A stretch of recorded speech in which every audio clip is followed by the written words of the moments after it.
And a year ago, interest rates were so low and everybody was buying.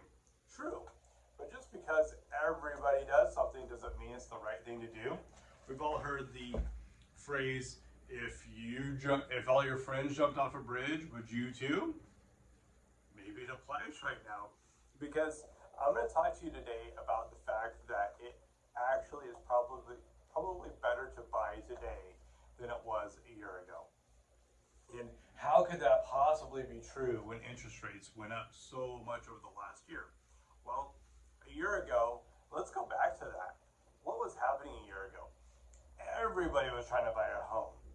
On average, my clients were writing 8 to 12 offers before they got an accepted offer.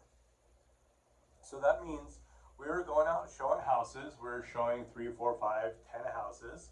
They would fall in love with a house. They would want to write an offer. I'd write the offer for them, and then they get told no, if we even got a response. A lot of times we didn't even get a response. And so once they did get a response though, what was the response? Yeah, congratulations, you got the house. That was about it. It was a bidding war. It was an auction environment. And was it the house that they dreamed of? Maybe, maybe not. It was the house they got though. And getting into that house, how much negotiating power do you think they had? It was next to nothing. Why? Because there was 42 people behind them that didn't get accepted. I mean, in reality, there's probably 15 other people that didn't get accepted on any given offer. And so when the appraisal happened, if it didn't come in at value, either you had to buy the house, you had to give cash out of your bank account just to throw out the appraisal, meaning it didn't come in at value, and you're having to throw $30,000, $40,000, $50,000 over the appraised value just to keep the house.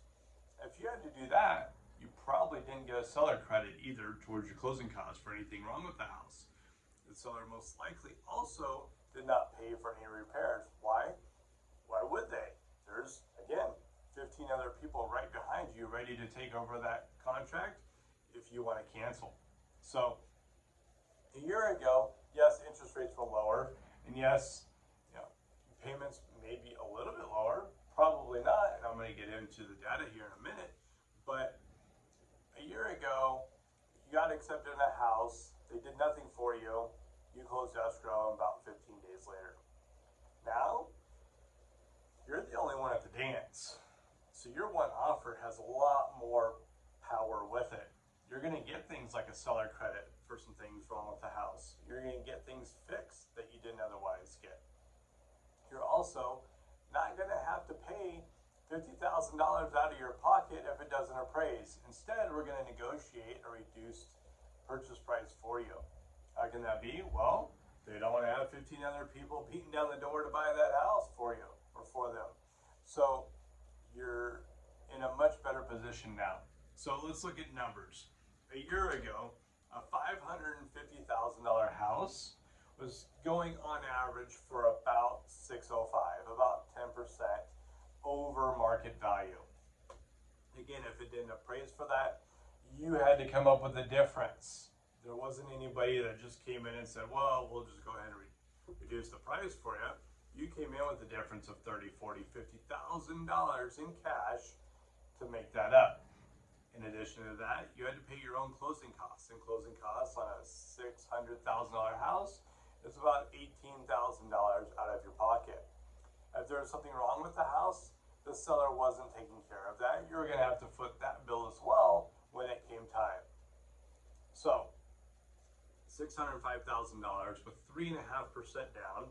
Again, that's 3.5% on $605,000. On a 4.5% interest rate, your payment was $4,274.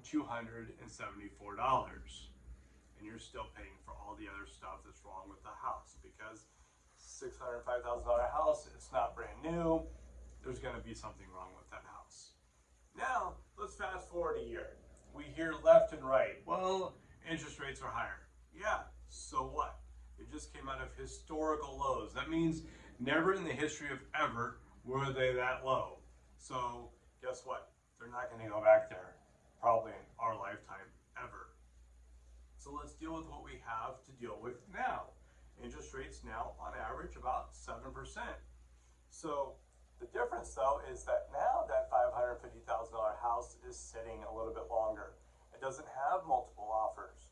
So instead of paying 10% above list price, you are getting it typically for 10% below list price.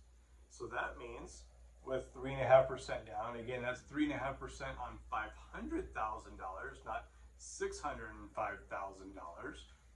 $100,000 is an extra $3,500 in your pocket. With 7% interest rate, your monthly payment is $4,297. So that is only $23 a month more today with 7% interest rate.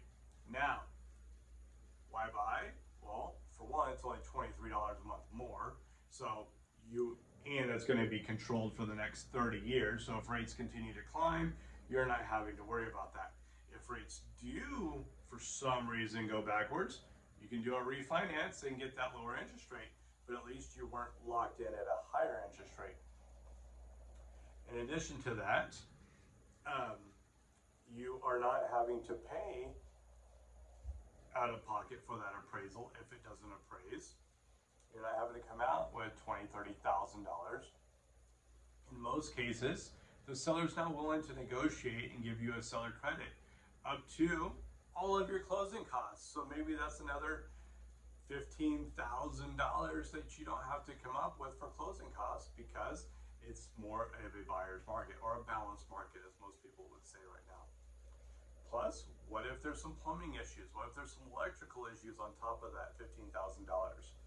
Guess what? The seller is now most likely willing to work with you on that. So, as an example, I just had a client close. The house was $435,000, and they got a $12,000 seller credit. They got a credit for plumbing at the tune of $8,500, and they also got a Section 1 and Section 2 credit for an additional $9,000. Add everything up, it's about $35,000 of a credit that they got. And they got the house below this price. I think it was listed at $455,000, $465,000. So they got it for about $30,000 under market value and another $35,000 in credits and repairs. So that's a swing of $70,000. It's almost 20%. That wasn't happening a year ago. You are now in the driver's seat and you should be buying a house. So if you're an agent and trying to explain this to your clients, please make me the bad guy. Share this with your clients. If you are potentially buying, well, watch this video and reach out. If this was shared by an agent, though, reach out to them, not to me. And if you have any questions, please drop them below. I'd love to help you. I am here as a resource. If you haven't already, please go ahead and click the next video, watch it. I'm sure there's more lovely content. Actually, that's a great video about what I'm doing to help veterans and homelessness. And if you haven't already, please subscribe and let me know that you liked this video, watched it, and I'd love to add more value. So thank you so much.